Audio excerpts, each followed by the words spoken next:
Hey, hey, What up? hey. Hey, man, what's going on, brother? Nothing much. Glad to be back. Yeah, yeah, Been a man. Yeah, man. There's been a lot going on in these minute. YouTube streets.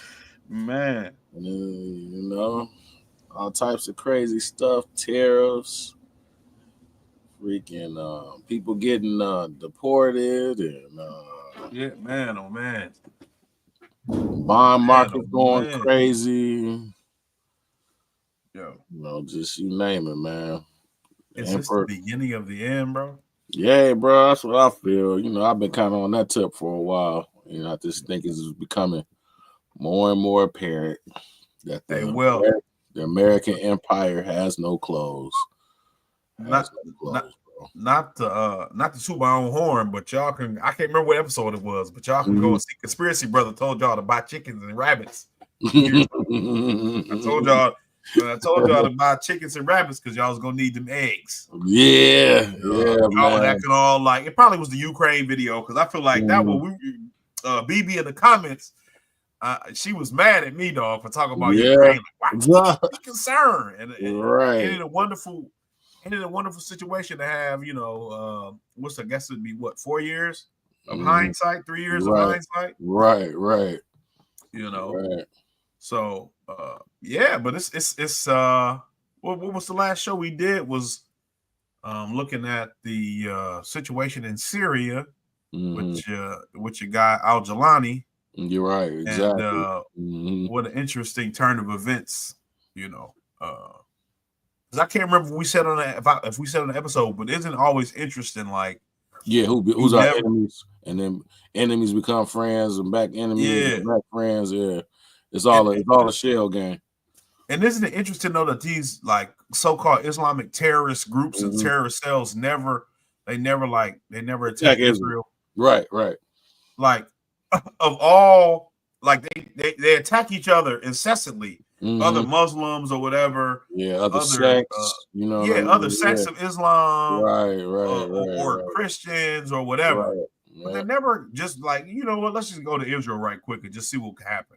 So right. that's always interesting to me. Even, when you look at Al Jalani and the Hmm. way that he allowed Israel to take over the Golden Heights, which is, Hmm.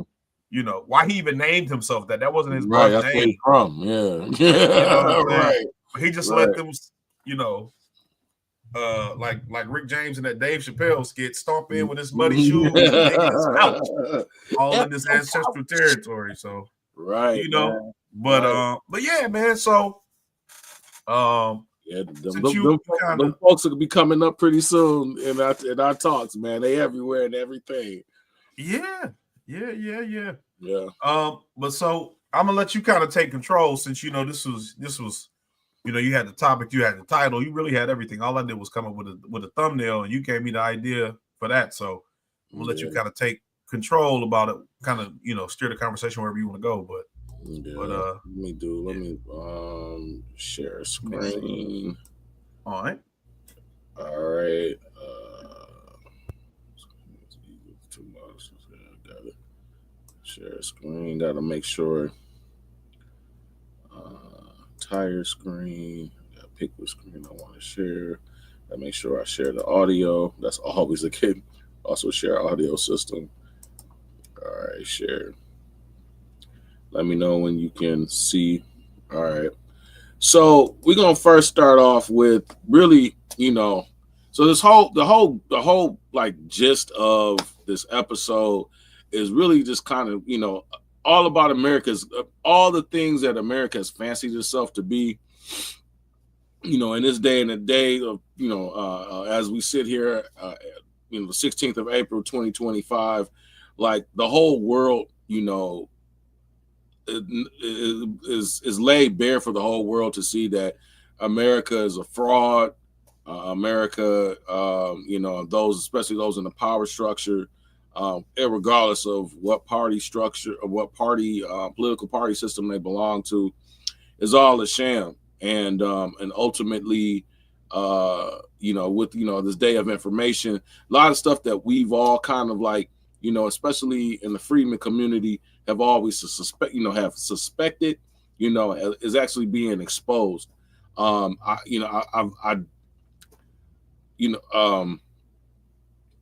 for lack of this time, I could go into the revelations of how Israel was involved in the assassination of JFK.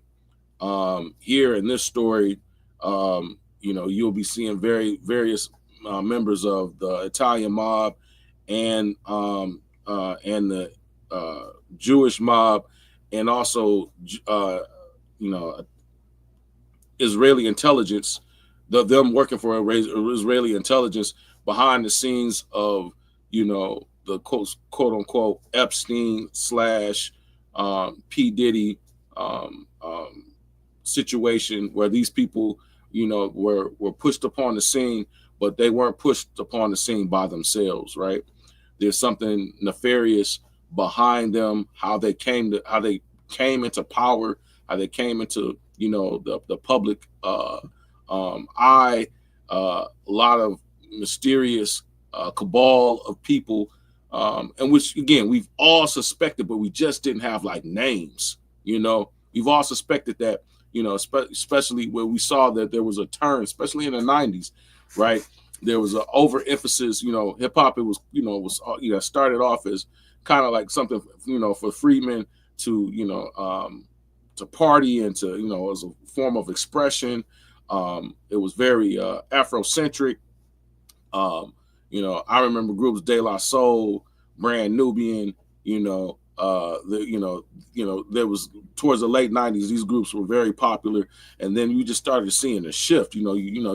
With the advent of NWA, but it just became like, we went through, gangster culture was being promoted, so on and so forth, violence, this and so on and so forth. Not to say that it was never there, but it just got pushed to the spotlight.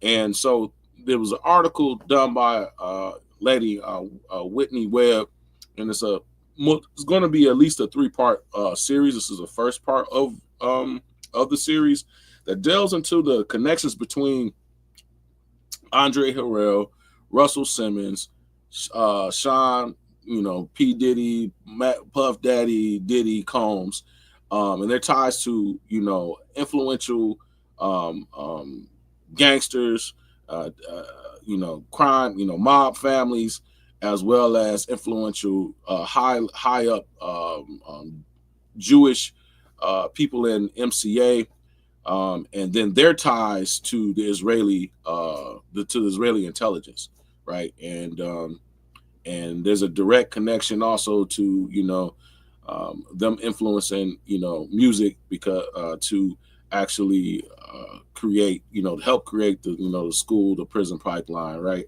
Through the culture, right? And she gives some really very very key connections. This guy here, the man to the far left, he was associated with a protege of Meyer Lansky, and he's sitting here in this group, in this picture that was taken amongst all three of them. This isn't a composite, or this is actually was a real photo.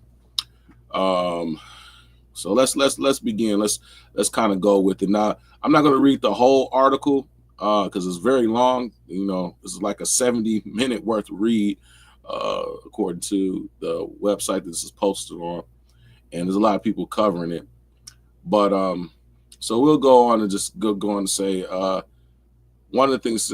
So we all know that. Well, I won't say we all know, but for those who don't know, Sean Combs first kind of got his start at Uptown Records, which was founded by Andre Harrell, who's the guy to his right, our left. Okay, Andre Harrell, had got his start, some of his start with Def Jam, and but more importantly, Uptown Records had a distribution deal through MCA. So we're going to kind of focus on MCA real quick, and let me see. So his success to Uptown success, Andre Harrell, MCA. So prior to his mentorship of Sean Combs, Uptown's Andre Harrell broke into the nascent hip hop scene by way of a rap duo named Dr. Jekyll, Mr. Hyde, which he and a friend had formed in high school. Yeah, he drew out of college in '83 to focus his career as an account executive, selling airtime with New York all news AM station WINS. WINS was previously owned by radio pioneer J. Elroy McCraw. I mean, I brought this person in. This guy used to work for the CIA. So isn't that funny? Hey. A CIA, tinfoil Koofy time already, eh? Right, exactly. You know what I'm saying? And, I feel like I have said on this show before, it's always the CIA at the bottom of all this stuff, but right. CIA intelligence, yeah, no doubt. McCraw was an ex-OSS agent, which was the precursor to the CIA. Was a member of the advisory council of the U.S. National Security Council. McCraw hired trailblazing dick jockey Alan Freed to man the mic at the station, a deal that was brokered by record executive Morris Levy. All right. Per Patasha, U.S. assistant attorney, later claimed that Levy's jazz label, Roulette Records, boosted by his relationship with WINS Freed, Alan Freed, the most popular DJ in the country in the 1950s and 60s, was a way station for heroin trafficking. Levy and Roulette were also linked to organized crime, specifically the Genovese crime family. Levy was notably the main financier behind the first hip-hop record group, Sugar Hill. So we're already here, you know what I'm saying? One of the first records that we knew, that came out of Sugar Hill was hip hopping and don't stop the rocking to the bam bam boogie, right? That literally was that was in 1979, the year of my birth, right? Freaking and it was one of the first, A Rapper's Delight. That was the name of the song. Literally one of the first radio hip hop hits. Hip hop has been they say 1973 was the start of it, but this is in 79. And again, one of the first radio play hip hop songs, Rapper's Delight, again, was associated with the Genovese crime family and this guy Levy. Do I have his picture? I don't think I do. I didn't put his up, but this was out. So anyway, so we'll keep on going. The Zen of the Free celebrity was exemplified by Paramount Pictures hiring him at the rate of $29,000 per day to make a teen movie in 1957. Imagine that, bro. $29,000 a day is a lot of money today, let alone, you know what I'm saying, back in 1957. That was more than people was making the whole year.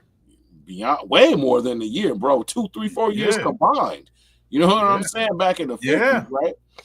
You probably was lucky to make like $5,000 a year. Right, exactly. You know what I'm saying? Shortly thereafter, Freed was targeted by a smear campaign, resulting in him unceremoniously and explicitly fired by McCraw in 1958. Freed was singled out by Orrin Hatch. That lets you know how Orrin Hatch, the old ass. I think, is he still Orrin Hatch? I think he died, but man, he was old. He was old, right? Old. Right, I remember being a senator, bro.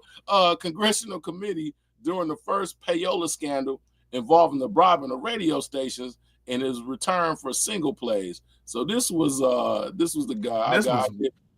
Right. So way long time ago. Yeah, this is Freed. You know what I mean? This is Alan Freed, looking right? Like a young Bob Hope. Right. Right. You know what I'm saying? Let's go back to the article. Yeah, when you talking about payola, like that's what do they call that? Body bang bang bang. What do they call it? That's like bebop and jukebox days. Yeah, again the 50s. But anyways, the mob has always been associated with music. Have always, you know what I'm saying? That and Jewish people, right? And them exploiting black bodies and black talent. You know what I mean? That's always been ongoing. So that's why there's no confusion or mystery behind, the peoples that later on that Andre Harrell would be ended up, connected to, as well as, Sean, Sean Combs or Diddy. and I want to interject just because this is a Whitney Webb article. Mm-hmm. She actually has like 2 or 3 books. It's Yes. like volumes Mm-hmm. called "The United States of Blackmail," if I'm not mistaken. And she Yeah, you're right. discusses like going back to the FBI, how J. Edgar Hoover was blackmailed because I guess either he was into cross dressing or he was in like a homosexual relationship with one of his assistants, Mm-hmm. and the mob had dirt on him, which is why the FBI rarely went after the mob, if ever, Right. for any of the crimes they were committing. So I mean, there details all types of high-ranking government officials who were involved in pedophilia and things like that. So I mean, just keeping in line with what you're talking about makes total sense that in the music industry, if in politics, you find these backdoor, controllers who really manage the whole process and the whole system. So I'll let you keep going. I'm sorry to interject. Yeah, no worries. So months after joining Win, so this was the radio station. That radio station had that history, right? Obviously he,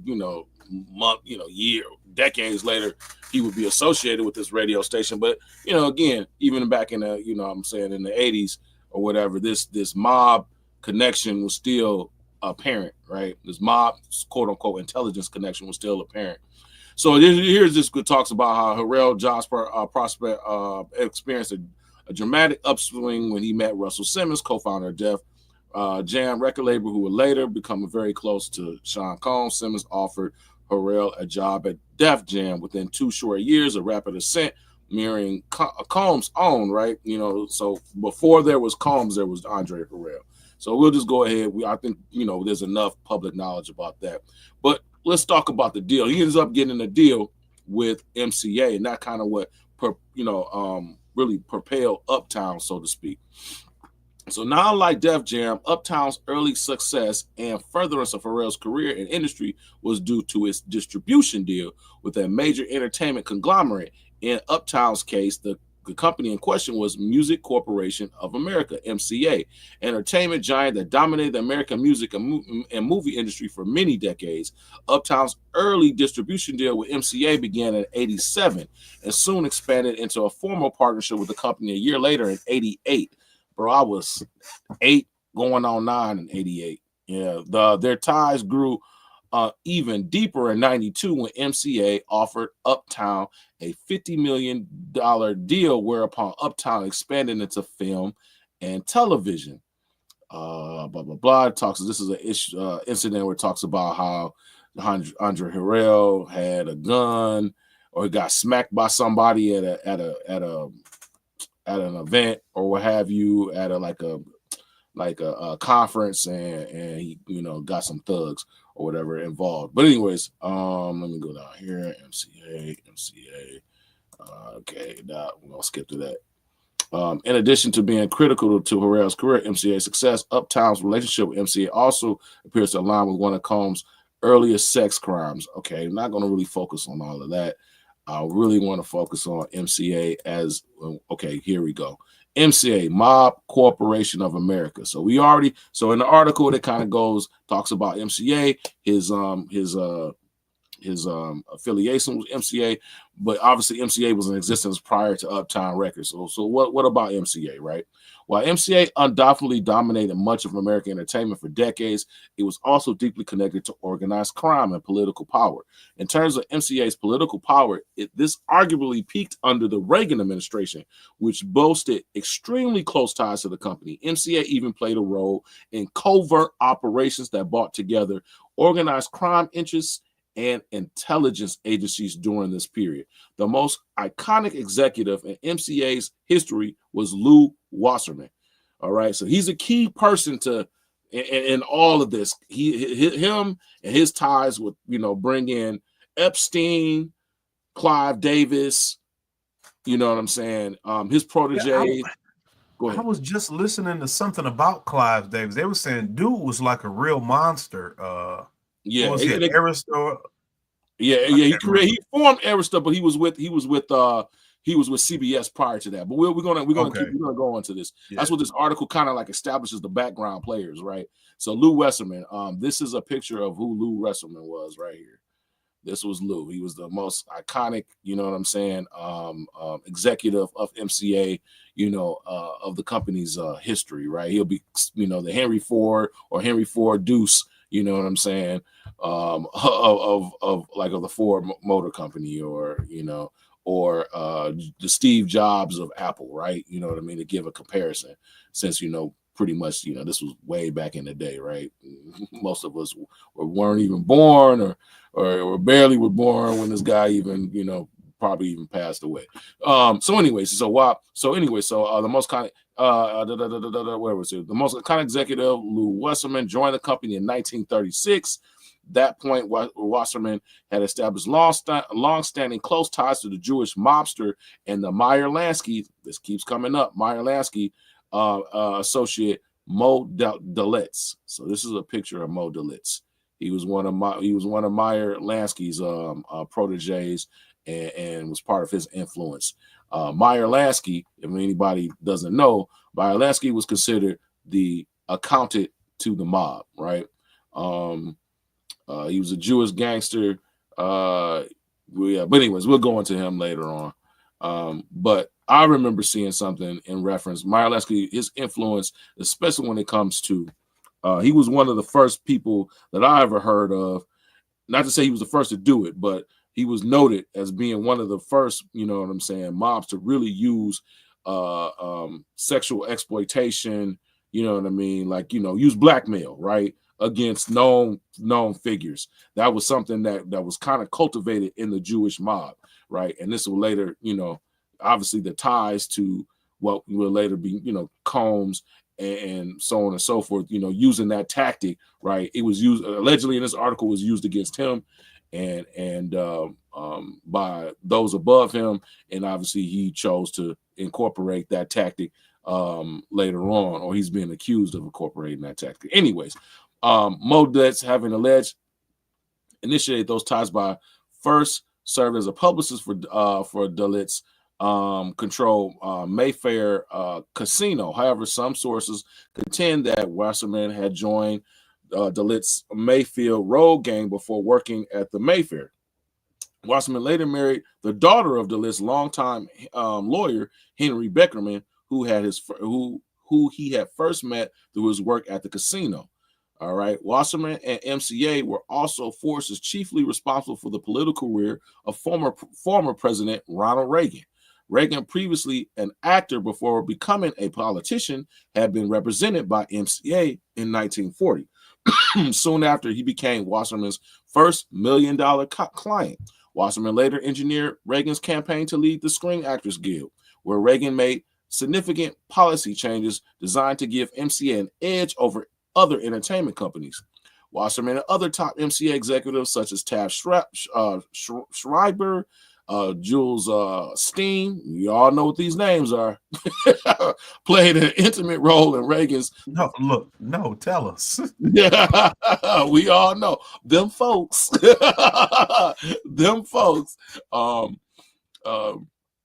it's, you know, and it's crazy, bro. You know, let's break, you know what I mean? Like, they are what they are. They've done what they've done. They created Hollywood. They created this political influence. They created the financial, you know, influence, right? But then when you say, hey, you know what I'm saying? Even like, who got in trouble recently? I can't remember. Somebody got in trouble for I want to, was it Shannon Sharpe or something? Somebody got in trouble by just saying like, hey, you know, we really you know, admire the fact that you all, you know, do what you do. And it was like, oh, that's anti-Semitism.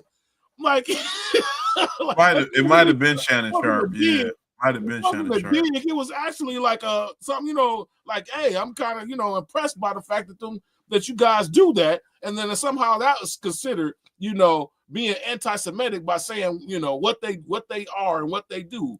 Yeah, that's the crazy part about it, man. It's just that's just wild to me. So it's interesting. You know, what's his name? Professor. I don't know if he prefers to go by Professor actually, but he was on the Jimmy Dore show recently. He was getting interviewed. Man, I don't know why. I was just saying his name, And now I'm blanking on. I'm gonna tell you what it is because you'll know who it is after I tell you. But he actually was doing a breakdown on this. It was what's his name? I'm gonna tell you. Oh my goodness, Norman Finkelstein. You know, he's a prominent anti-Israeli apartheid activist, like historian, professor, and all this stuff. And his parents were actually, or if not his parents, it might have been his parents too. But like he had a whole lot of family members who were in concentration camps, and so he talks about like how that upbringing and his mother and father really teaching him like this never should be done again to anybody has kind of motivated his activism and calling out like the Israeli state. But he actually had a little like he was on Jimmy Dore and he was talking about how the Druze have control Hollywood, or they used to. He says used to, but he probably says that more or less. They created it. Because he says like it's been over 200 Holocaust movies since 1980. Right. I think he talks about what else does he say? Because it was something you just brought up. But yeah, like you have this situation. This is why it's always a tough one for me, even as a a descendant freedman. Let's say I was politically ambivalent to the Israel-Palestine situation. As a descendant of freedmen or descendant of slaves, however you want to look at it in this country, like you find it's more in conservative Jewish circles, right, where they are anti-reparations or they're like very pro-bootstrapper. You find it like in the Ben Shapiro circles and stuff, and it's like not only have you gotten reparations from all these other countries historically, but our government continues to pay all types of maintenance fees and military protection fees for your country, and all this stuff. Wars on behalf of your interests. You know what I'm saying? Yeah, and you essentially have an opportunity to create propaganda to garner support for your. Imagine if you had 200 movies since 1980 about slavery, about the horrific treatment that Black Americans suffered in this country. Oh, I remember what it was. He said he was talking about how like Jewish, like Bugsy Siegel essentially built Vegas, right? Like, and a lot of the Jewish mobsters are responsible, like you said, for Hollywood and becoming what it was. But they didn't, because they controlled Hollywood. They didn't like to be portrayed in movies and stuff that way. So it was fine, like to do The Godfather, have Italians being shown as being like violent murderers and criminals, or even now where you'll see these mob shows and they're all Italian. When really the Jews or the Jewish mafia had as much of a hand, if not a greater hand, in the same kind of activity. And so, I mean, I would encourage everybody to go check that episode out. I mean, Murder Inc. was a Jewish gang.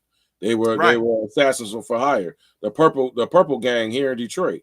You know what I mean? Right. Jewish mob. You know what I'm saying? Like they were just as much as any other. You know what I'm saying? Immigrant group. European immigrant group that came in here. They were. Yeah, exactly. But I feel what you're saying. But anyway, let's go on this MCA. So here he goes. It talks about how when Reagan was president, his AG squashed what had been an ongoing investigation to MCA's or organized crime ties. All right. So they had that power, man. You know what I mean?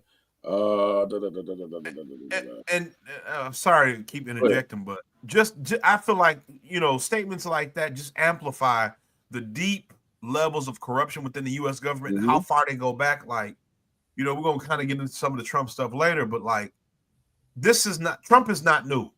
I think Reagan is a monster. I've joked and said to people, I think he's probably, him and George Bush are the most evil presidents we've had in the time of in the age of color TV. You know what I'm saying? I think, I personally, I like to separate all presidents between those who own people and those who did not. So among presidents who did not own people, I will put Ronald Reagan near the top. Woodrow Wilson, Ronald Reagan, George Bush are among my top. For Andrew Johnson are among my top for presidents who didn't own people, right? Of worst, top worst among presidents who didn't own people. And so, this is the kind of context that I think is lost a lot when we do a lot of this pearl clutching, because, if a Reagan supporter, like Obama said, he would in the 80s, he would have been a Reagan Democrat or whatever. When people who support Ronald Reagan or that idea, conservatives especially, but anybody, when you can retrospectively try to clean up his image in any way, what that shows is you don't have a principle to stand on, because he was an evil man. Even if we take off the drugs and the Iran-Contra situation, the drug smuggling in the black community, ramping up the war on drugs, really destabilizing. Just look at the corrupt stuff that he did. If you just take race out of it, he was a terrible president. Right. He was a terrible governor. The policies that he put forward are largely responsible. Some of them are a continuation of who doesn't get enough credit, Carter. Some of them are a continuation of Carter, but he really amplified the corporate capture of our country, the offshoring of jobs, the destabilization of the middle class and the working class in this country in a way that I don't think gets enough credit. And so, Trump is, you could say Trump is bad, but without the context that this is a cycle of American abuse and corruption, you'll never correct anything. And this is why reparations is such a hard battle to win, because you can't even get this country to recognize it has anything to need to repair. Right. You know what I'm saying? They think Trump is the worst thing that ever happened. And he's only been the president now, for 5 years. Right. 9 consecutive terms. You know what I'm saying? Like, this is, you think this is as bad as it's gotten? Right. Not even 5 years, right? We only three months into his presidency. Right. Not even a full 100 days yet. Right. This is the worst president we ever had. Right. You know what I'm saying? Ronald Reagan. Yeah, Reagan set up the layup, man. He did the alley-oop, you know what I mean? And Bush and all of them, and the Clintons too, man. Like you said, all of them, bro. Like, that's the thing. They, and we're gonna get into that later on. We're gonna get into that definitely later on when we cover, like, some of the stuff with Richard Wolff and the trade war and all of that. It's really the system is the problem at the end of the day. But anyway, so it goes on to say how this guy, ties and connections, to different executives at MCA who had ties with the mob or what have you. Okay, this is another pivotal guy, this Waxner guy, Leslie Waxner, because he's gonna tie to a lot of Leslie Waxner. That's he graduated from Ohio State. He's like a big time Ohio State donor, if I'm not mistaken. Is he? I think he started Victoria's Secret. Yeah. Victoria's Secret. And he was Waxner. So here we go. So the Shutter blah blah blah blah blah blah. It says the federal investigation MCA also turned up evidence the company had ties to the Genovese crime family. As noted earlier, the Genovese crime family had also been linked to Morris Levy. Levy was also involved with some of Pacello's dealings. We kind of skipped over Pacello, but either or, you know what I'm saying? These were executives and people that were linked to the mob. In addition, during this same period, the mob-style murder of retail billionaire Leslie Wexner's then tax attorney Arthur Shapiro led Columbus police investigators to link both Shapiro's death and Waxner himself to Genovese criminal interests. Shortly after Shapiro's death, Jeffrey Epstein entered into Wexner's inner circle, tasked with getting Wexner's finances in order. MCA also has connections to significant yet largely forgotten scandal in the 1980s involving many of the same players of the Iran-Contra network, as well as figures like Robert Maxwell. The scandal was known as the, Promise software scandal. Saw operatives tied to U.S. and Israeli intelligence team up with organized crime elements to both steal and then repurpose Promise, a then revolutionary software product for data management, as a backdoor surveillance system that was marketed to other intelligence agencies, sensitive government research laboratories, and a litany of banks around the globe. One of MCA's top executives, Eugene, I don't even want to sounds like it's Ganatano, or anyways, who then led MCA's home entertainment division, was intimately involved in major aspects of the scandal and its illegal activities.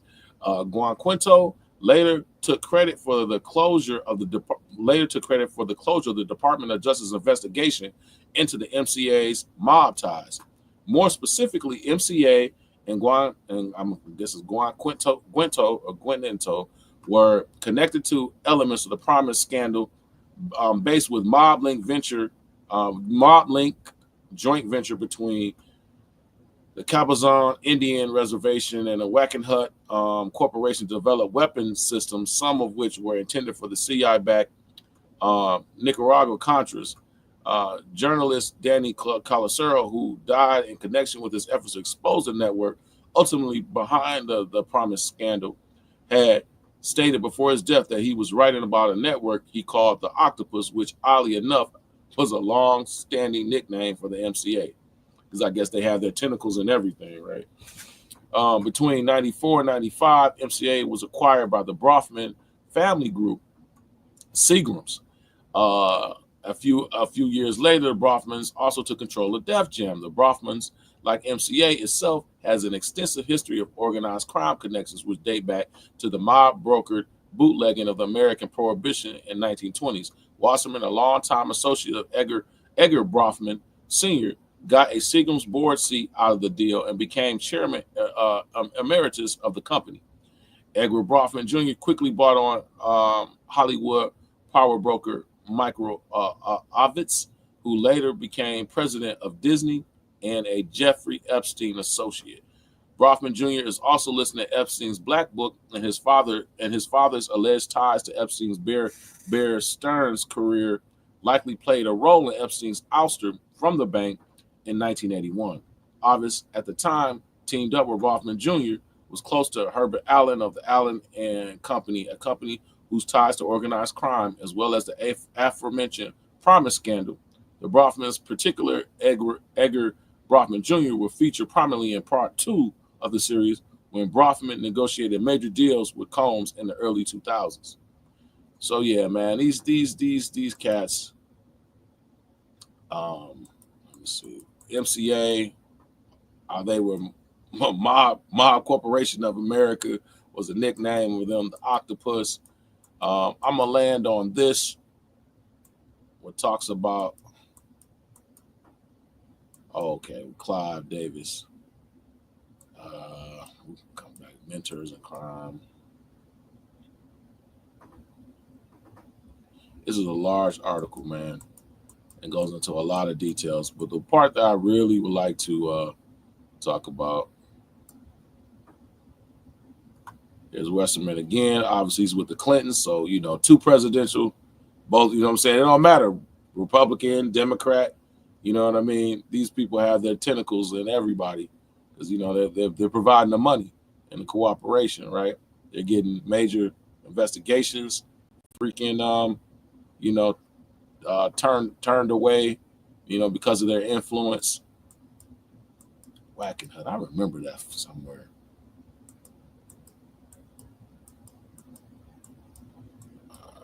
Okay, I guess I will.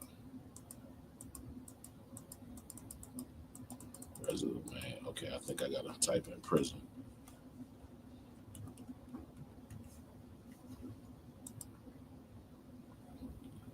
So here, this is the part I really want to get to. So in part 1 of the series, we're examining the often overlooked early years. Okay.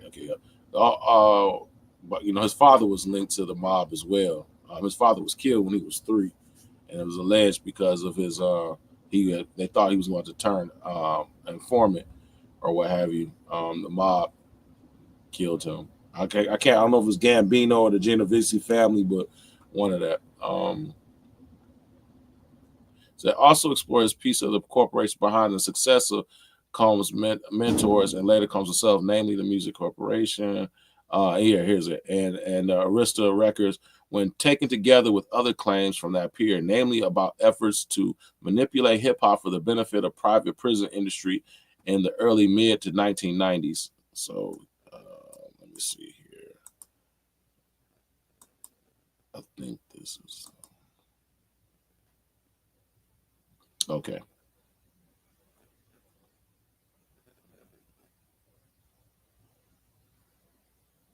Okay, so while speculative appears that various connections leading back to MCA and its influence can help us arrive at one unsettling possibility. During this period, not only was MCA a dominant force of entertainment and early hip hop specifically, but Lawrence Tisch, through his 1985 takeover of CBS, controlled another key branch of the music industry through 1995, with the Brofmans taking over MCA and later Def Jam and Warner Music. As will be noted in part 2, the influence of the so-called mega group billionaires over the music industry became extremely significant in the 1990s, with Combs teaming up with Clive Davis with significant ties to the same network to form his own label, Bad Boy, in 95. This tiny group of billionaires had the ability to shape hip-hop, the cultural engine of the African-American community in many ways. That same year, the Brofmans and Tisch clans formally joined forces with Leslie Wexner, who we talked about earlier with his ties to Wasserman, right? And then Meyer Lansky. Others like MCA linked Steven Spielberg via the Mega Group. American record labels had allegedly begun to conspire to promote crime in hip-hop lyrics with the ostensible goal of facilitating the filling of private prisons, as those that ran the record labels were allegedly deeply connected to private prison firms. An account from an anonymous industry insider details how in 1991, he was invited to a clandestine meeting where he was forced to sign a non-disclosure agreement. He recounted the events of that meeting as follows.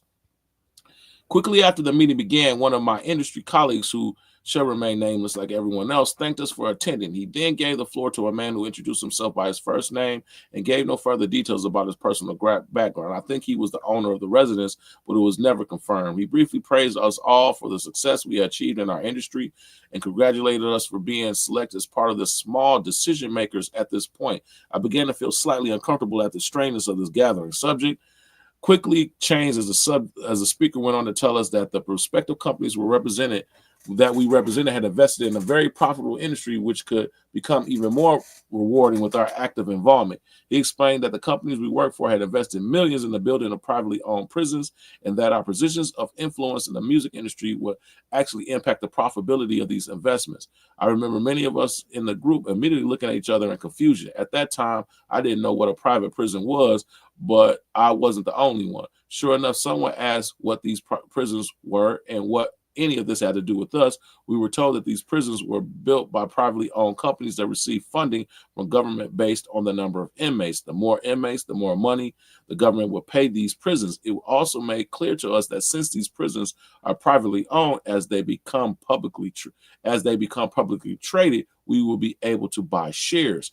Most of us were taken aback by this. Again, a couple of people asked what this had to do with us. At this point, my industry colleague, who had first opened the meeting, took the floor again and answered our questions. He told us that since our employers had become silent investors in this prison business, it was now in their interest to make sure that these prisons remained filled. Our job would be to help make this happen by marketing music that promotes criminal behavior, rap being the music of choice. He assured us that this would be a great situation for us because rap music was becoming an increasingly profitable market for our companies, and as employees, we'd also be able to buy personal stocks in these prisons. Immediately, silence came over the room. You could have heard a pin drop. Yeah. So anyway, I'll leave it on that.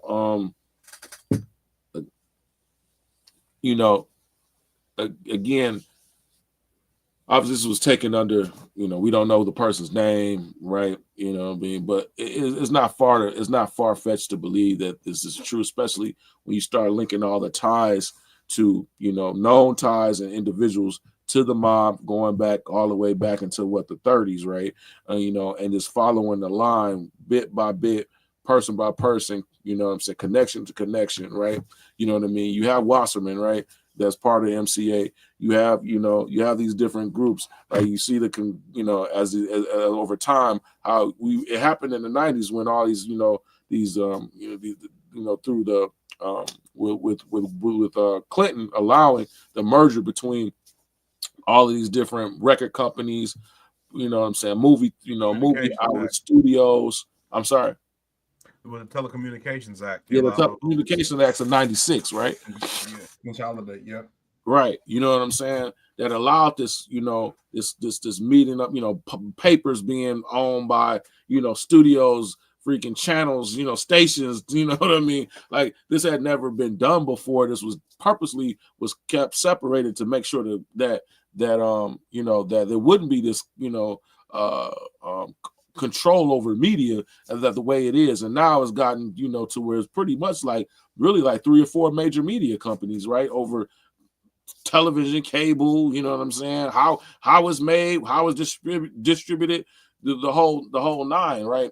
And you see all of this, and you know, we've all theorized this. This is, you know, people have been talking about this for years in our community, but it's really, I won't say it's cool, but it's good, you know, it's good to see, like, okay, versus something, you know, being talked about, you know, that's just some Hotep stuff, to where like, okay, this is journalists doing, you know, multi, you know, series linking, you know, showing the connections and the links, you know what I mean? And this is part of the, hey, we land, you know, this is being laid Blair now, you know, you know, it's not just a speculation, you know, and it hasn't been for years, you know, going back to, you know, the CIA involvement. You know, again, they referenced the freaking, you know, Iran-Contra affair, right? Like all this stuff was all simultaneously, and all these characters and all these people are simultaneously all involved. You know what I mean? And the stuff is coming out with, you know, JFK and Israel, right? And these intelligence, you know, Israel's involvement. You know what I'm saying? I believe they're going to talk more about that in the upcoming series about the intelligence. This is a long article. Actually, no, they're actually talking about it now. We could be here for a long time. Yeah, they actually do talk about it. It's in this article. Yeah, it's a really good article. You should check it out. I haven't fully even read it. I've only skimmed it as much as I've even talked about it here, right? America is you know, the you know, the chickens have come home to roost. You know, the ugliness of us is laid bare for everyone to see, and so much so, like, you know, the world is choosing to turn on us. You know what I'm saying? You know, what happened with with the Iraqi war. You know what I mean? What's going on? You know, with us supporting Israel and their, you know, total genocidal campaign against the Palestinians, and their further, you know, their further destruction they want to do to Iran. You know what I mean? Like it's clear, bro. You know what I'm saying? And we're becoming isolated. I know I've talked for a while, man. What's your views on this as I set up to kind of move us on to the next video? Well, you know me, man. I got the 10-4 cookie over here already. Yeah. Because I mean, like Jimmy Dore, I've heard say this a lot, but I'm sure he did not coin this idea. But it's whoever you can't criticize is who controls you. Mm-hmm. And so, you know, you look around at how the apparatus works, right? We know the CIA has had an office within Hollywood since like the 40s, right? Mm-hmm. And we know, like you said, the CIA, when they had the JFK files released, the only things they wanted redacted were mentions of Israel. Right. Right. And so, like, we know JFK had an interest in having AIPAC made a foreign what is it, like a foreign agency, a foreign lobbying agency, and not how they kind of loophole it being what you call it, and they're technically considered domestic because they're made of American citizens. Mm-hmm. But like, even with the music, like you said, we understand that shift in the promotion of violent music and destructive music and the ways and the impacts that it has on our community. We did a breakdown when we talked about COINTELPRO and looking at how the government brought guns and drugs into our neighborhoods, how they smuggled them up from Central and South America, right? Even when I think about it, you know, you look at Frank Lucas, right? Mm-hmm. And there's this, you know, like this Robin Hood persona he's given because, man, he smuggled heroin into dead bodies coming back from Vietnam. And it's like, when you really think about that in your mind, if you just take a second and think about all the moving parts you'd have to have in place for that to happen, there's no way he was doing this without having intelligence really controlling the whole operation. You know what I'm saying? Mm-hmm. How did you manage to smuggle in heroin into dead bodies of military soldiers, and you didn't go over there to ensure that whole transition or any of that process? But you know, you get so caught up in this, the flash, like even like, you know, I would talk to my dad about the movie Scarface a lot, and even the movie Superfly. We would talk about that a lot, you know, because he liked to show that to me and my older sister, to kind of show us, like, you know, the message in that movie was not the kind of message everybody seems to have gotten from it, which was, you know, the message in the movie was supposed to be like, hey, you know, don't live this lifestyle, you know, it's dangerous, there's some crooked people behind it, like, you know, don't get engaged with this stuff. Where it seems like most people took from it, you know, if I sell drugs, I can live a flashy lifestyle. Right. Glorification of it. Yeah, they took the glorification of the cocaine trade in Scarface instead of seeing how he eventually devolved into a drugged out lunatic who was murdered in his house. You know what I'm saying? By people even bigger than he was. Right.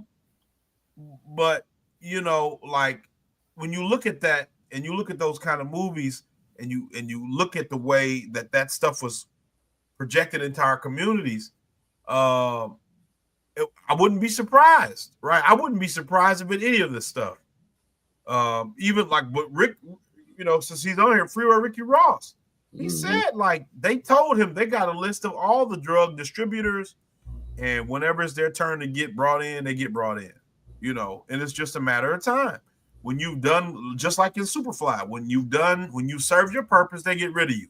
Right. You know, and so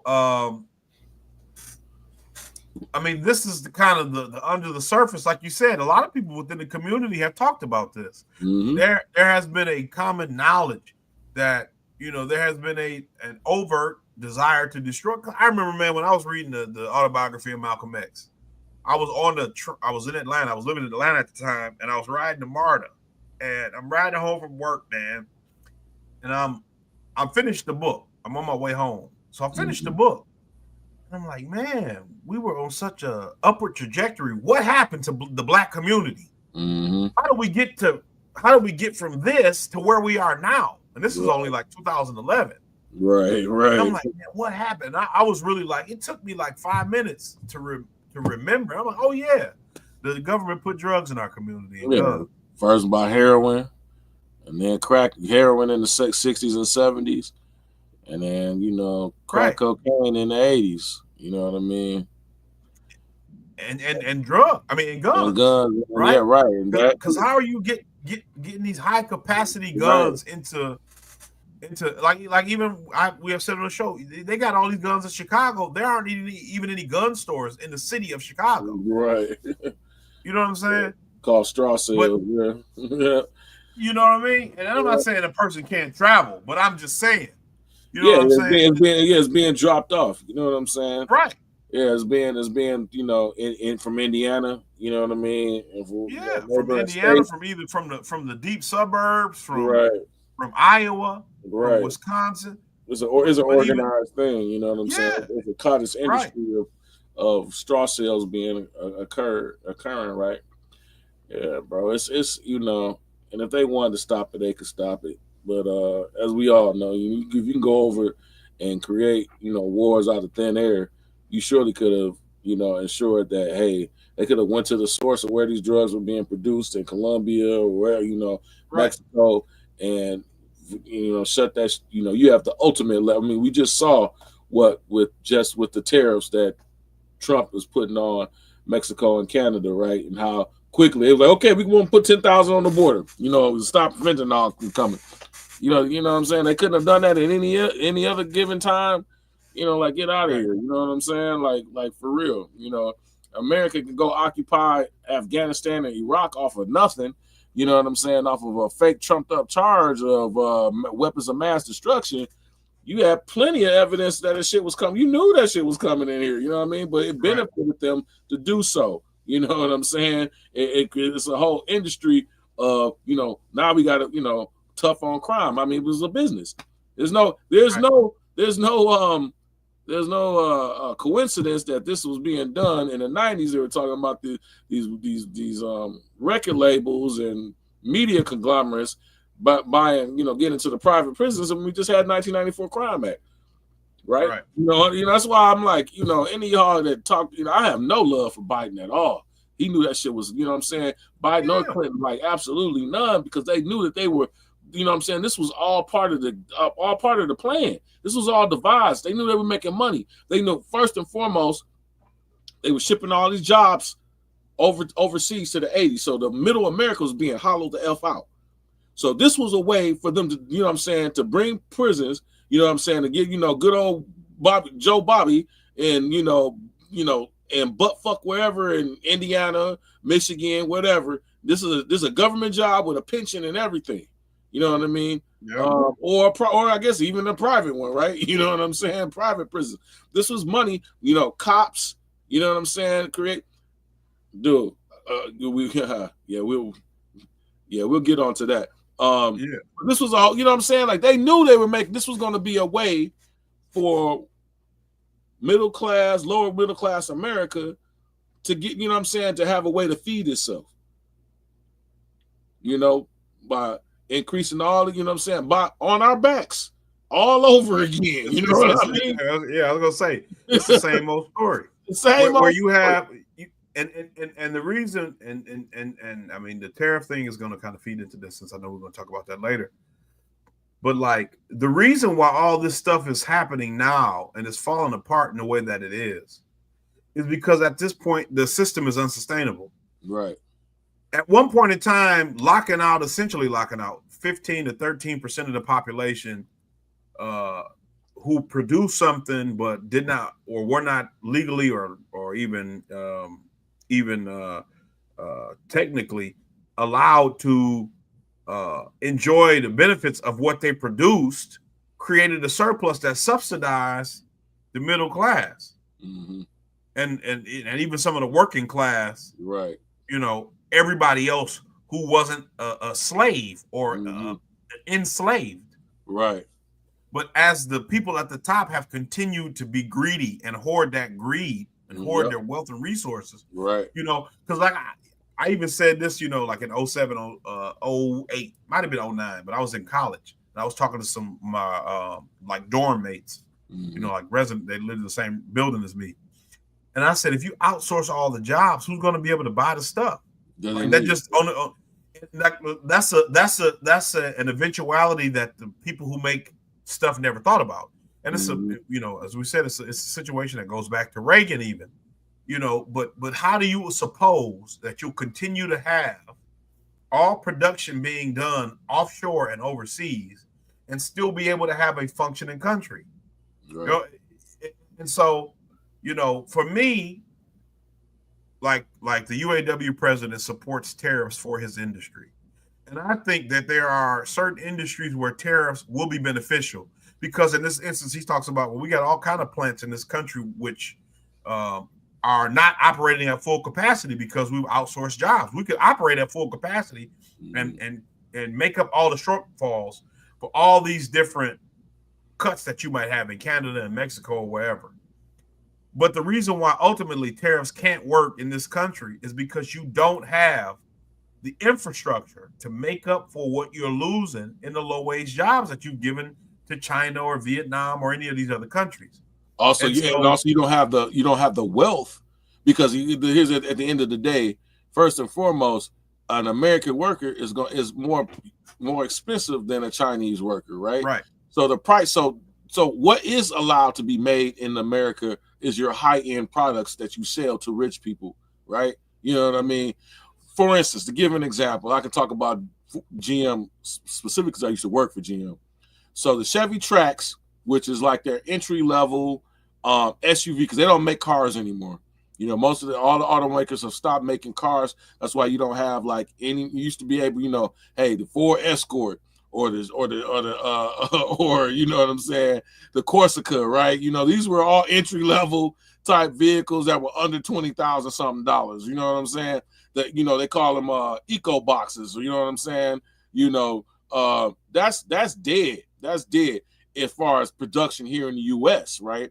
So the Chevy Trax is made in Mexico because, you know, because again, under NAFTA and the MCA, it allowed for that to occur. Okay, it could, you know, so Mexican labor is not the same as American labor, right? So when you have to pay an American worker a living wage, right, that means that vehicle is going to have to be of a certain price in order to pay that living wage and for them to make a profit.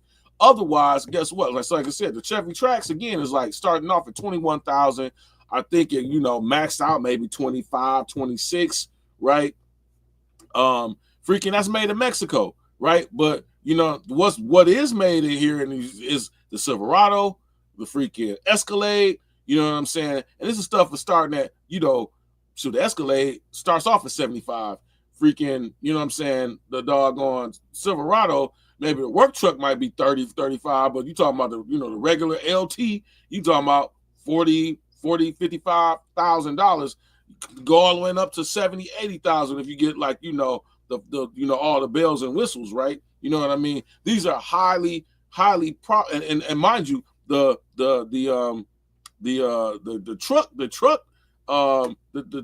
truck segment is what is, you know what I'm saying, protected by tariffs. You know what I mean? It's protected, you know, because it's a 25% tariff of all foreign makers. You know what I'm saying? When they come, you know, so for their mid-size to, you know, full-size trucks. That's why you don't ever see no Tacomas, Hondas, you know what I'm saying, like really ever get a strong presence in this market because they already are not competitive compared to the American trucks. And that's where all of the American vehicles, American OEMs, Ford, GM, Stellantis is not American, but nonetheless, they got Ram. That's where their profit centers are in the trucks because they're protected, right, by the freaking, you know, the tariff on it. It's called the chicken tax or whatever. And actually, Richard Wolff talks about it. But and again, so here's the thing, like, so if we did bring, it's not conceivable to bring back manufacturing in this country. You know what I mean? 100%. Especially on high-end goods or any goods, because guess what? You're going to have to give us a wage that'll sustain a worker here in the U.S. You know, even if it's Amazon, you know what I'm saying? You know, Amazon's paying $18, $19, $20. You know what I mean? So the question is like, there's not enough people to afford to be able to absorb that cost because, you know what I mean? The only reason why we're able to afford, you know, some of our living, right, because it's just being made by overseas. Yeah, you know what I'm saying? That's why you can go to Walmart and get you a TCL TV for like, you know what I'm saying, under $200.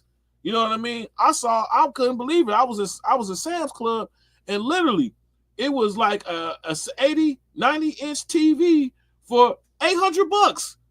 I remember when them things was going, you know what I'm saying? It was like over $1,000 plus, you know what I'm saying? But now they're down to $800-900. Why is that? Because it's being made overseas.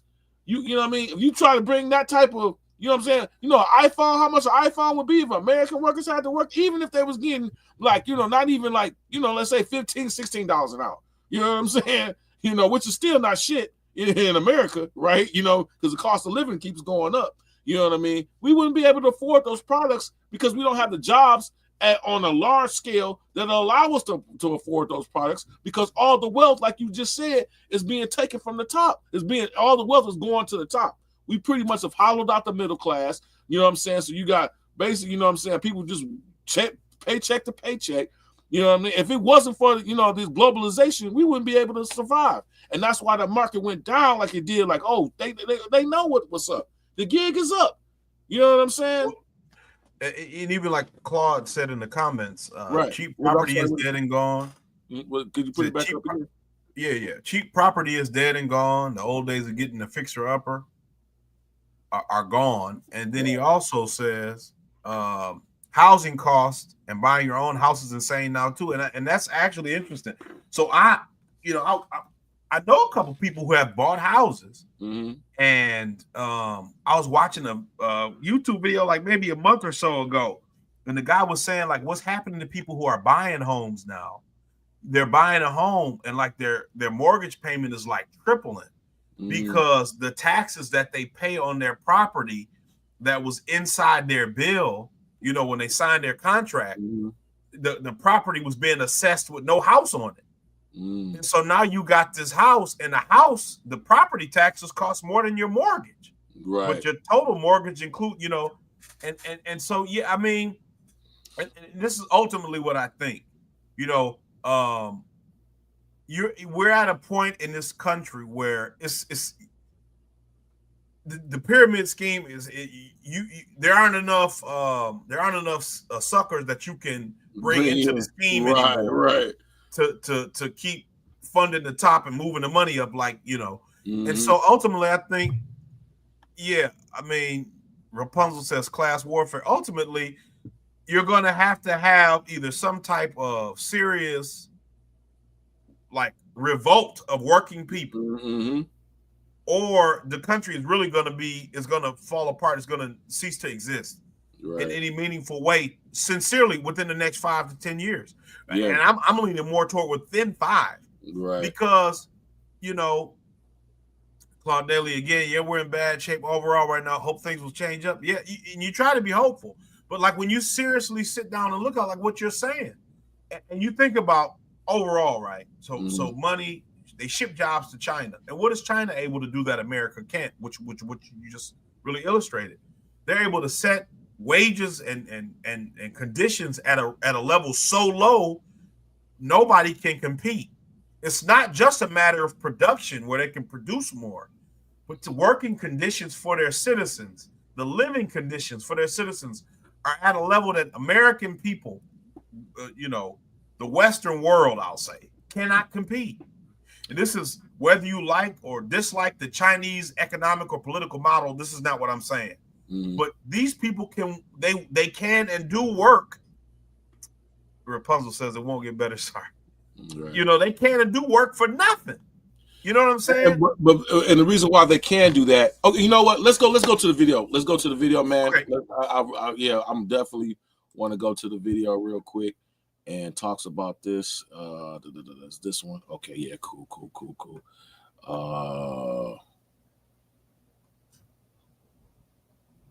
Okay, we're gonna start. I want to say start right here. I think what is very clear, can you hear it? Is that in terms of the gravity that Trump brings to this presidency, this willingness to turn everything on its head, that might be the part where you and I think, Scott, agree that actually the situation is getting quite dire and we need to do something big to switch things up, basically. The trouble is tariffs, as you say, won't do that because it's essentially a regressive tax that's going to show up in the form of inflation, which is going to affect poor people. And they've done a very good job to convince the American people that it's only going to affect the rich. In reality, it's going to, I think, affect the poorest hardest. And what I find whenever we have this conversation about inequality is all roads lead to tax the rich. It's very simple. It's like, I love how you simplify things down. You boil it down. It's like, where did the money go? It went all the way up here into this top 1%, 0.1%. How do we get the money out? You have to tax them. It's a very simple conversation.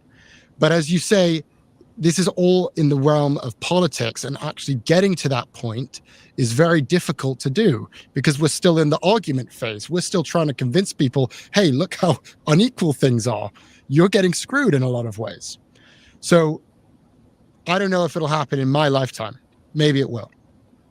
But for people who are listening to this and want to think about ways that they can change things or protect themselves at an individual level, maybe you're not going to go see the greatest wealth tax that you've ever seen in the history of our society, but maybe there are things that you can do on an individual level to grow your wealth, to protect yourself, to establish economic security.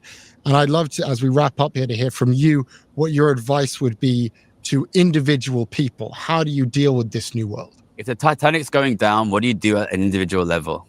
Listen, don't get me wrong. You can try aggressively to reduce your spending.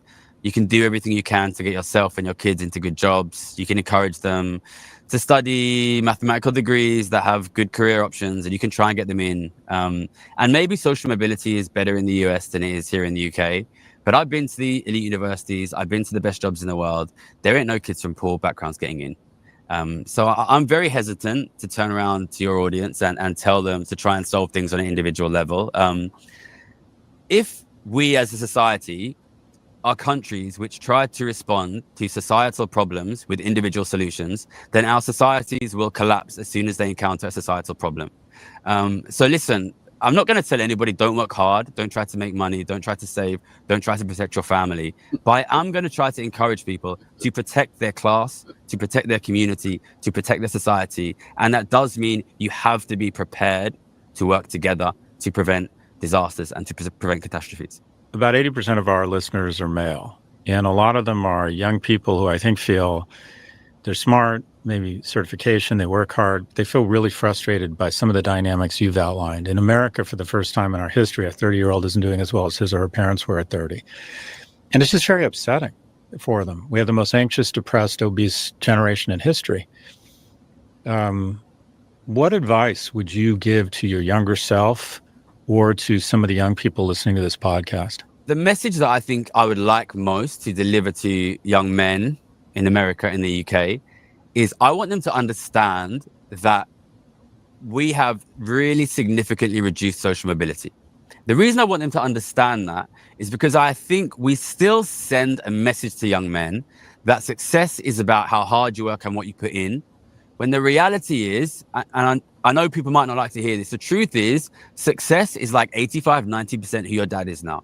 I'm sorry to say that, but that's the truth. The reason I want people to know that is not because I want them to give up and not work hard, but because the reality is if you come from a poor background, it is very, very difficult to even be able to buy a home and afford a family.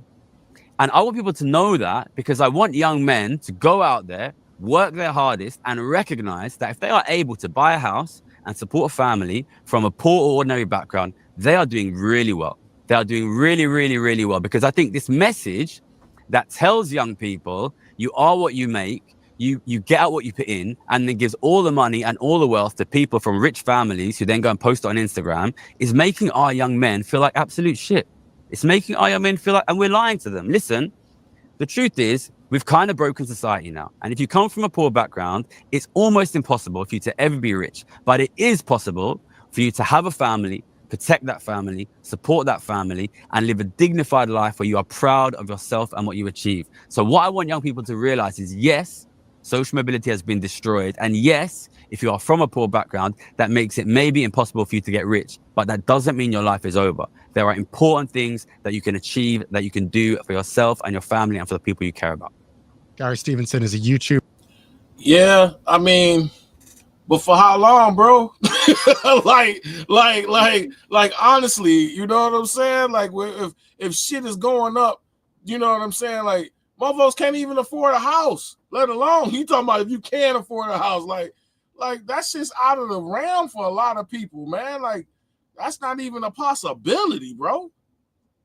You know what I mean? I mean, like that's where it's coming to. Like, you know what I'm saying? Like, that even is becoming a freaking pipe dream, dog. You know what I mean? And that's the thing. Like, what I'm saying, we're getting to this, like they say, like at an inflection point or whatever. You know, in society where, I don't know. There was a meme. It's a meme. It said, "I really hate living through a historical event or something." It was, you know, but like it's like you Trevor is hilarious I today. know, man. Playing BTS. But like honestly, where do you go? Right? I mean, really all the guests had to say, you know, as far as encouraging words was like, hey, you know, you'll never be anything big or whatever. It's going to be terrible forever, but take pride in the fact that you continue to fight, basically. Yeah. You know what I'm saying? Like, that's essentially it. Yeah. This is what I'm saying. Like, on one hand, I say it's great that Trump is trying something. On the other hand, it's like, but why are you doing it in such a ham-fisted way? You know what I'm saying? Like, make his people rich, man. Like, yeah. like honestly, Well, yes. like, you know what I'm saying? Like, they said that, like, I was watching something, and I got time to look it back up. But ultimately, right, they knew, like, Trump knew, like, it got out when Trump decided to pause on those tariffs, right? Right. Somebody made like some bunch of money, you know what I mean? You know, with the stock options and call puts, right? You know, they shortened a lot of stocks, and it only made sense that they would do this if they knew for sure that the market was going to jump up really fast. You know what I'm saying? To cover their calls and puts.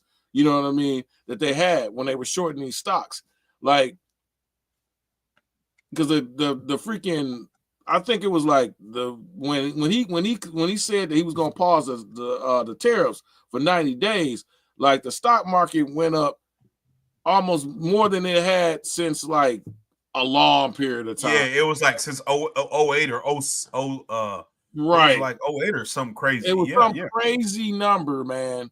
You know what I mean? And so they were like, you know, was this insider trading? Like, had to be. There's no other way possible because nobody would have made that bet. You know what I mean? You know, they would have, you know, end up having to pay out if it didn't go the way that it did. So it had to have been insider trading. You know what I mean? And is anybody going to be found guilty of it? Is going to be any real investigation? We all know no. You know what I'm saying? That's what somebody was saying. Like, well, let's have. I think Cory Booker was saying we should have an investigation, and I fully support that. So investigate everybody in Congress, right? Because Nancy Pelosi has continually out-earned the S&P 500. Like, I think her return on investments is like 80% or something, something ridiculous like that, and so. Yeah, and I mean that's even for me.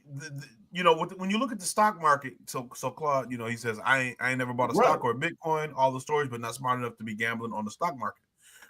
And that's the majority of Americans don't own. I think 80% of stock is owned by like the 1% or the 10%. You know what I'm saying? So you know, when you look at these numbers shifting on CNBC or on the stock ticker or whatever, the majority of it doesn't affect us in a tangible way, you know, on a daily basis. It might have some effect on the corporations we work for or something, you know, if you are lucky enough to have a pension fund or something. But that's the thing about it. For a lot of us, we don't have it.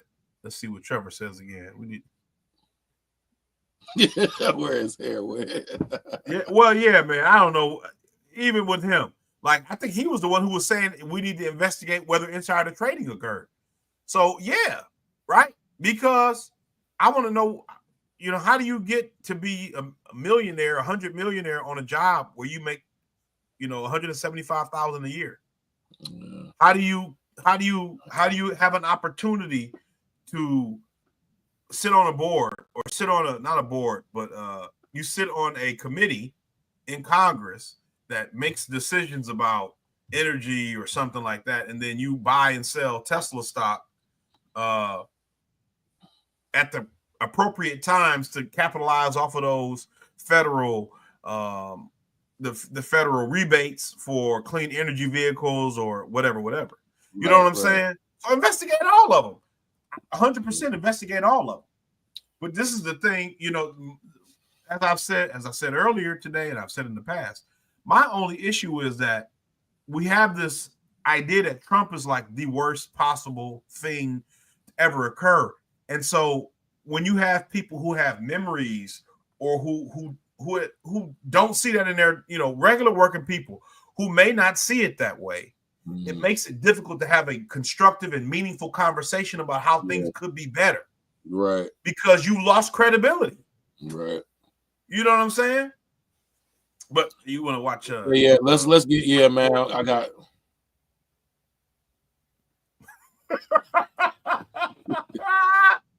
he talking about who? Trump or he talking about Cory Booker. Cory Booker. All right, yeah, man. So I'm with 2 more clips and I gotta call it quits, bro. Let me see here. I watched all 3 hours of this on Sunday, man. This was a great convey here that we are seeing people behave. Canada is an ally, has always been. Mexico, basically, also subordinate allies. Why would you turn on them? Why would you insult them? Call the president of the prime minister of their country governor, as if he were the head of a state. Say such a thing. Why are you telling the Greenland, the people of Denmark, I'm going to take it. I want it. I'm going to take it. What would you do? What is that? That's the behavior of a drowning person who grabs hold of your swimming trunks because it's just trying to save him. He don't mean to pull off your pants. It's just the way it works. That's a little bit of what I'm thinking. And I can tell you that more and more of the world is looking at the United States now. And I've not seen this before in my lifetime. Born in Ohio, lived and worked here all my life. The United States is a rogue country. The United States is the country to which the rest of the world looks, what the hell is going on there? You know how the United States tried to pay to portray the head of North Korea, a country nobody knows anything about. Right? He's crazy. He's a little fat man, and he's bizarre. That's how the world is looking at Mr. Trump and the United States. In that moment, Donald Trump says, I'm going to take back the Panama Canal. I'm going to take Greenland away from Denmark. I'm going to take Canada away from the Canadian. What? Here's a wonderful Hegelian irony. Coming out of World War II, a thinker of that time who was very important, named George Kennan, I believe he's credited with the phrase that American foreign policy has now to be focused on, and that came the key word, containment.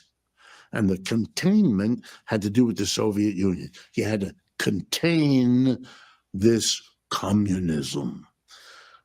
Because after World War II, now there was that cordon of countries of Eastern Europe, the Warsaw Pact, Poland in the north to Bulgaria in the south, a buffer zone of sorts before you got to Russia proper. So it had spread because those were all communist things. And so we had to contain. That's why there's the ring of bases. If you ever look at American foreign military bases, they're literally a ring around Russia. Russia's the largest country by geography in the world. And so it's quite a ring you have to put. We were going to contain Russia. And the policy was to line everybody else into this containment. NATO was conceived as a mechanism of containment. It was the way the United States would link and mobilize Europe, or at least Western Europe, to contain Russia. The irony is the project to contain has become its opposite.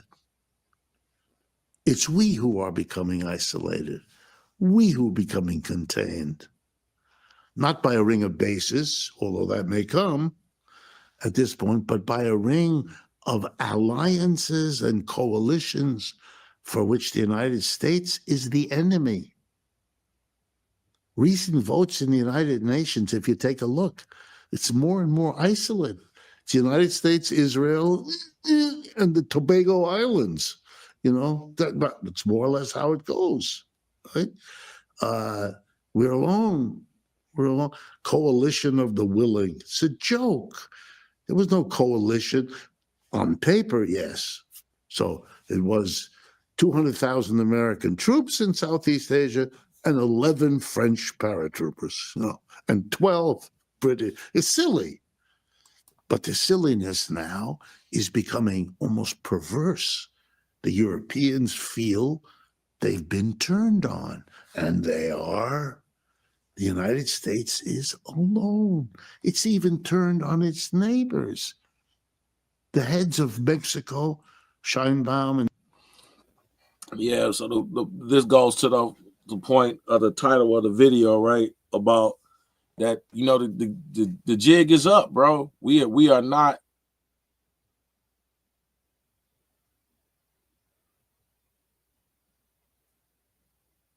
Yeah, definitely morally that's been gone for a while, and it's just even becoming more and more evident as different things are being exposed or what have you. And that's kind of what we were talking about earlier in the video.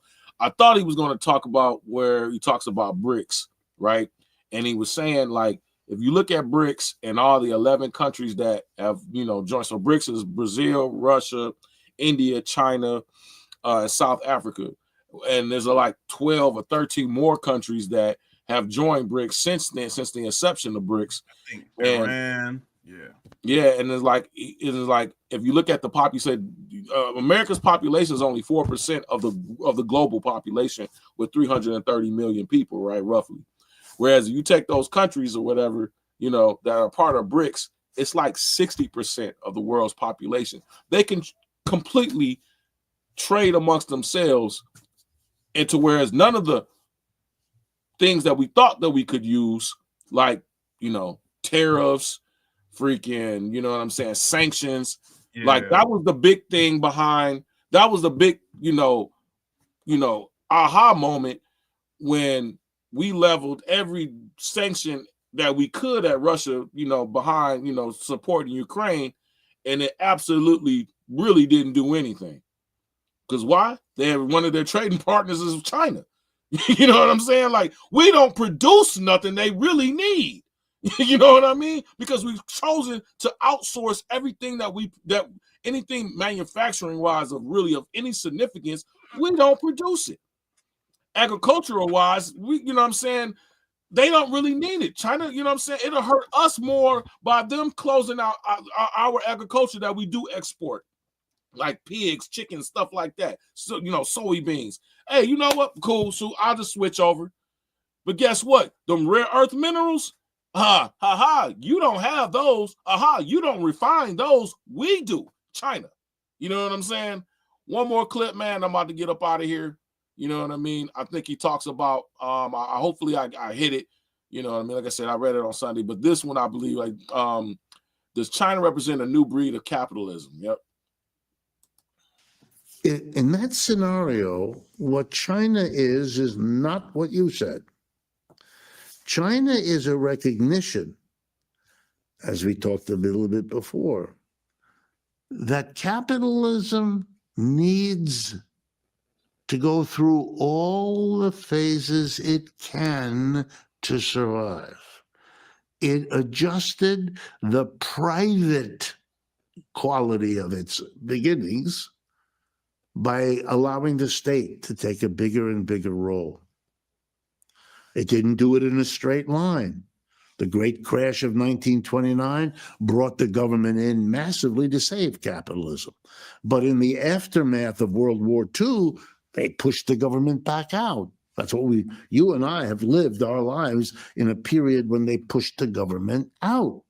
In a way, Mr. Trump is the end of that period.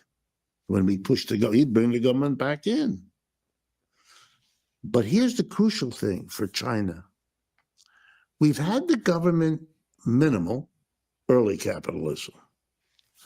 We've had the government brought in, Keynes, the Depression, And then this thing called Scandinavian socialism, which seemed to mean a regulatory government, a taxing government, lots of social services produced by the government, but basically private capitalism for the bulk of the goods and services in society.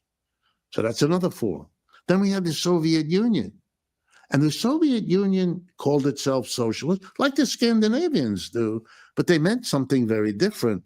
They meant the government takes over and runs the enterprise. And they said that was socialism. But I would argue, as you've heard me, I think, before, that it isn't. It wasn't socialism.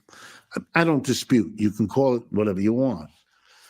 But they never changed the employer-employee structure of enterprises.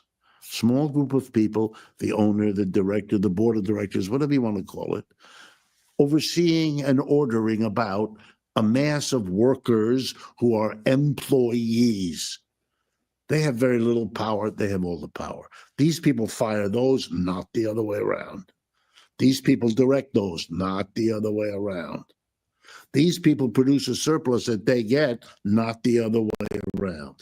In other words, this is a highly structured arrangement. For me, that's capitalism. And that was there when capitalism was small and had a few workers, and it's there with a major corporation today. It's there whether the private people do it or whether the government does it. So for me, we're still working out all the ways you can have capitalism if you understand it as the employer-employee relationship in production. Then China is simply the latest experiment in yet another form. It's not private capitalism, where you might take the example Britain and the United States. It's not the Soviet Union, no private capitalism, all government does everything. The in-between, Scandinavian, with a little government and mostly private. And now the Chinese, 50-50, with a super powerful state and Communist Party on top. That's a wrinkle. But that wrinkle has been more productive in a shorter amount of time than any of the others. Just like the absolute monarchies were the most effective, spectacular achievements of feudalism. So I'm not surprised. I think the reason China is ahead is it figured out that form of capitalism which could get it out of poverty, which was its number one goal. 100 years of humiliation of China, was it because it was poor, backward technologically, underdeveloped, like the whole global South, like all of Africa, like most of Asia, like most of Latin America. The name of the game for them was, above all else, not the struggle of capitalism and socialism.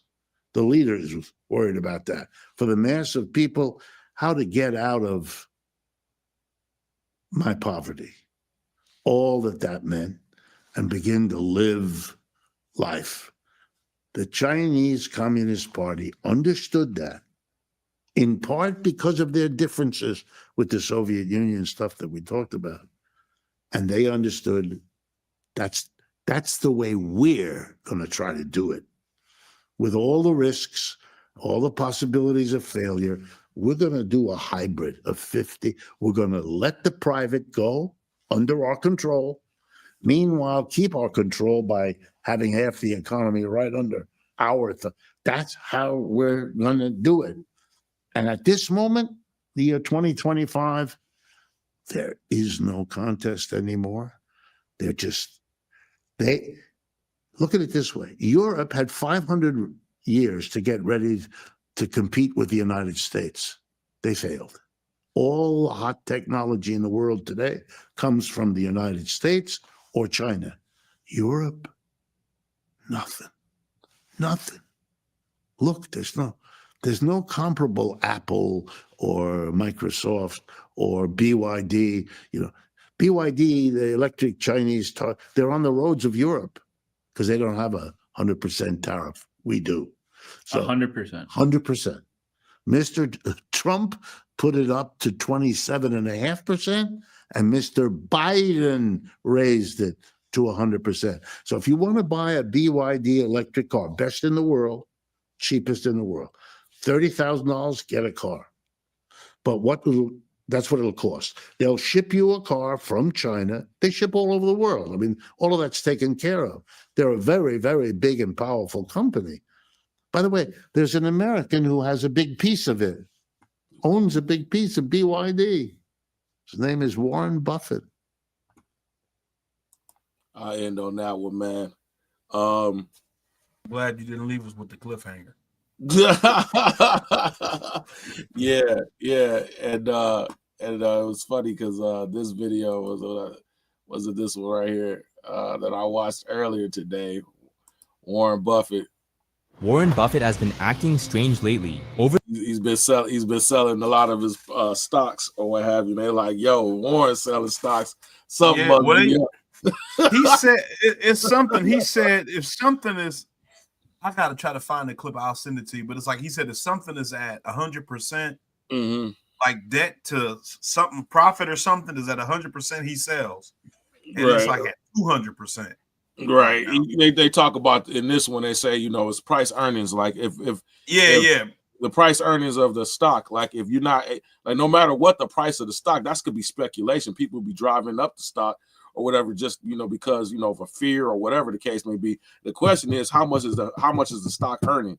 You know what I mean? And once it gets to a certain point where, the price doesn't equate to the earnings, he lets it go. You know what I mean? He sells because he knows it's it's mainly speculation. The company behind the stock is not worth what everyone else thinks it is. You know what I mean? Especially if it's not enough earnings. He's like, so anyway, it's a good video. But and y'all can check it out if you want to. There it is. Warren Buffett just issued a bizarre market crash warning. Ultimately, man, what I feel like what the Chinese have that us as a country doesn't have. First and foremost, they have thousands of years of history. Second,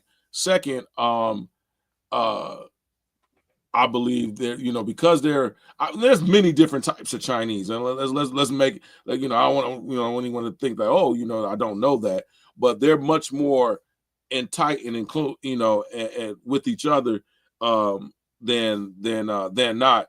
And also there's an idea that, hey, we're going to do what's the best for, the people in general, and they have and plus because they don't have to, fight at, as far as politically. And that's what he was making the fact with, as far as talking about absolute monarchies, right?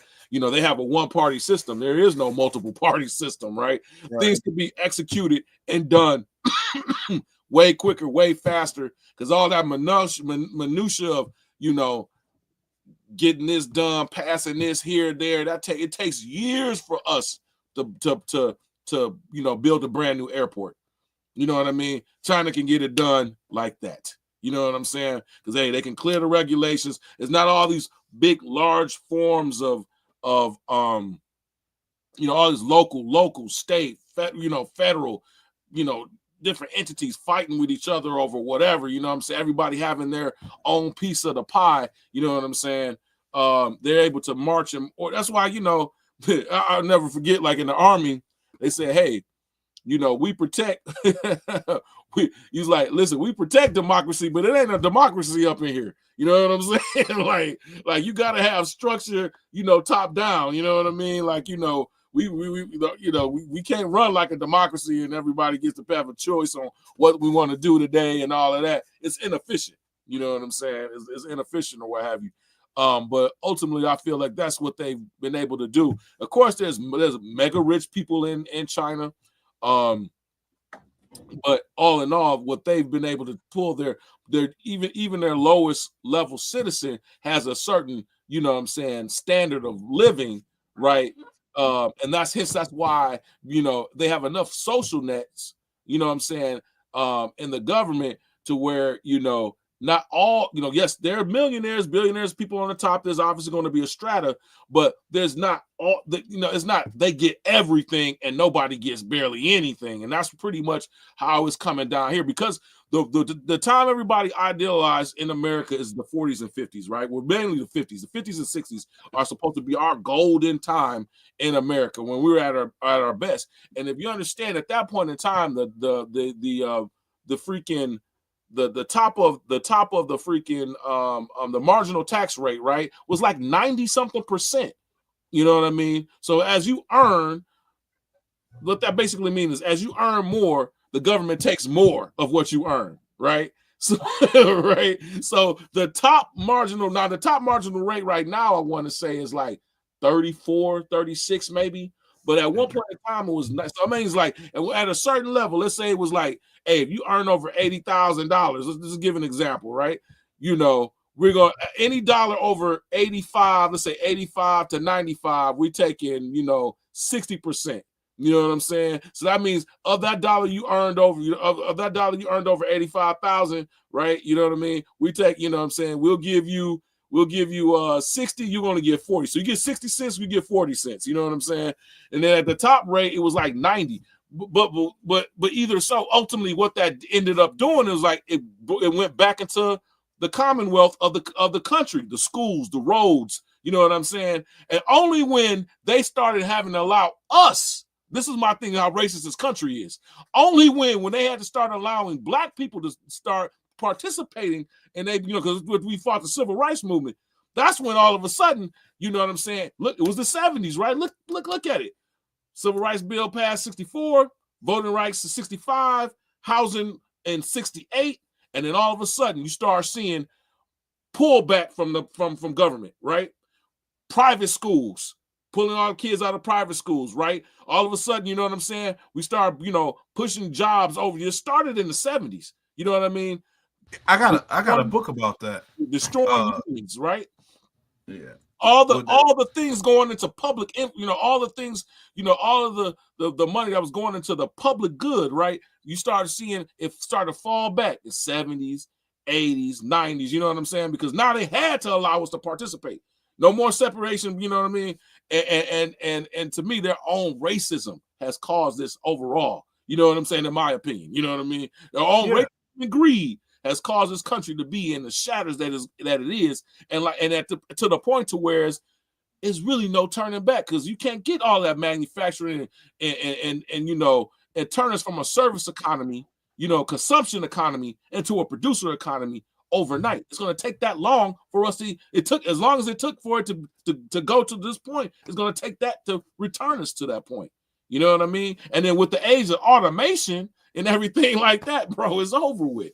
So the only way you could is by taxing these countries, right? I'm taxing these companies.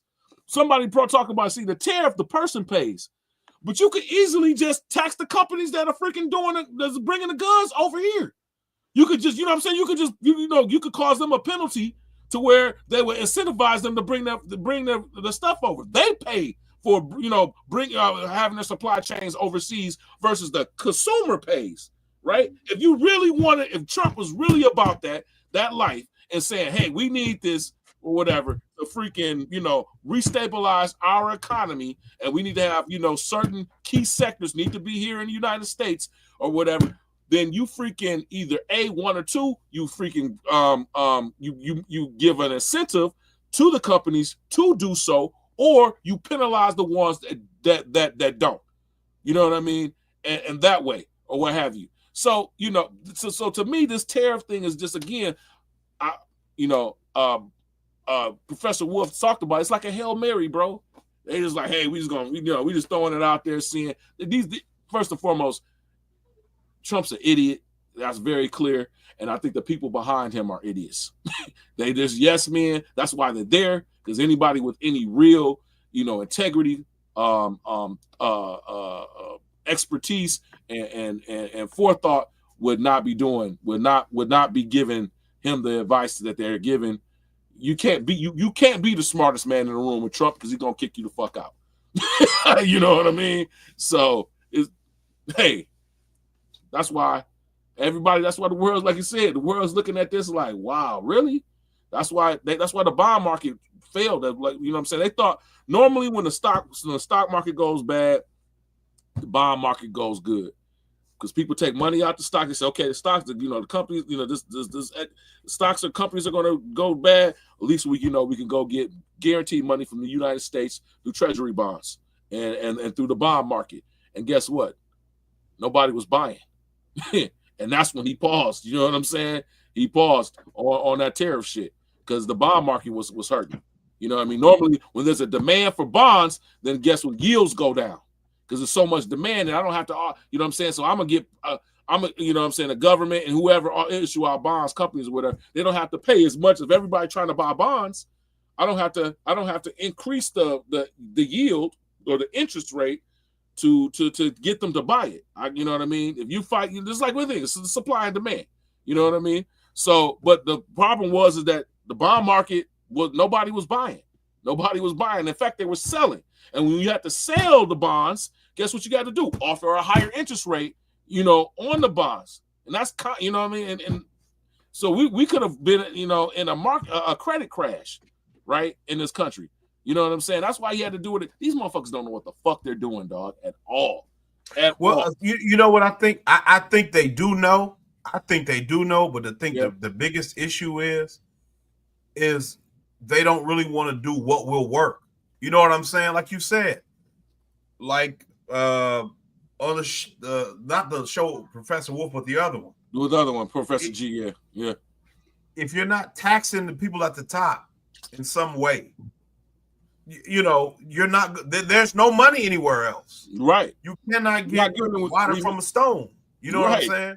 Or blood from a stone, whatever the expression is. Right. But even like what you said, because people, you hear a lot of conservatives say that, Kennedy even supported tax cuts, but it's like, yeah, he supported the top rate tax cut going to 70% from 90%. Right. He didn't support the top tax rate being 25%. Right. Which is, what we see now. The effective tax rate for the top 1% is like 25%. And so we're in a situation where it's an attempt to paper over an issue with a new type of bandage or a new type of wallpaper, right? And so ultimately, like I said, within the next 5 to 10 years, more likely 5, inside of 5, this country will no longer exist. Because simultaneously, you have no capacity for production here. And then, you are making it difficult to receive goods. But even if things were to continue on the trajectory that they're going on, I still would give it to 10 years because you don't have the opportunity for upward mobility. Home ownership is unattainable. Getting a degree is not a viable path toward security, financial security. Right. They talk a lot about trade schools and stuff, and I think that's really a good thing now. But the amount of people that are doing it long term, I think is going to oversaturate the market. I think right now getting it, you still need capital investment. You see what I'm saying? Right. Like you got to be building a lot for you can employ a good amount of people for that to happen. If there's no projects going on, if there's no new buildings are being built, no skyscrapers are being built, no new office space, you know what I'm saying? No real big increases in housing and housing or whatever, which we don't see, right? That requires some sort of either government intervention or a huge a lot from the private sector, right? You know what I'm saying? And with all these, prices are going all crazy and everything. Like, why would any company decide like, oh yeah, I'm gonna build a new plant, you know what I mean? Or I'm gonna hire a bunch of workers or whatever the case may be. You know what I'm saying? That's the problem with being overly saturated in service.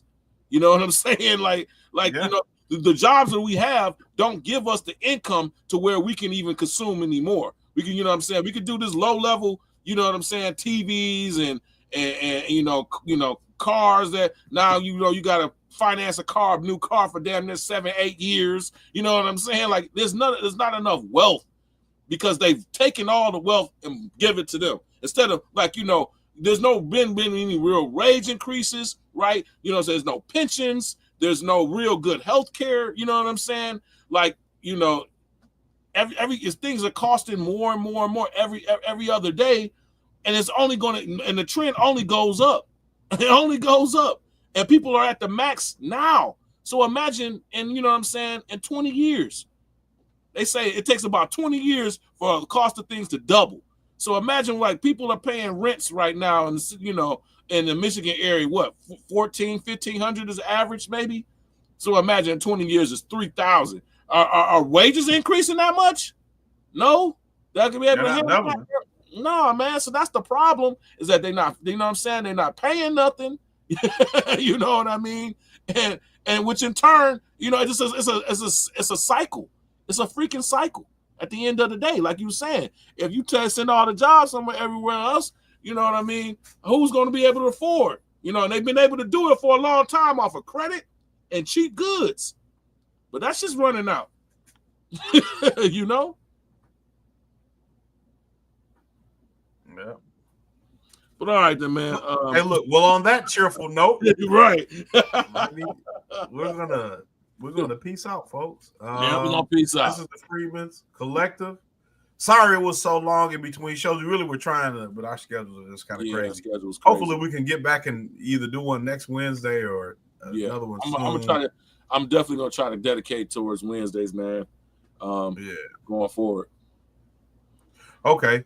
And I think this was a good episode. You know, I think we covered all the topics we wanted to. I think we went into good detail. Had some good engagement from the chat.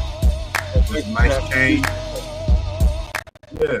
So, okay, folks, from Conspiracy Brother and JBL, peace out.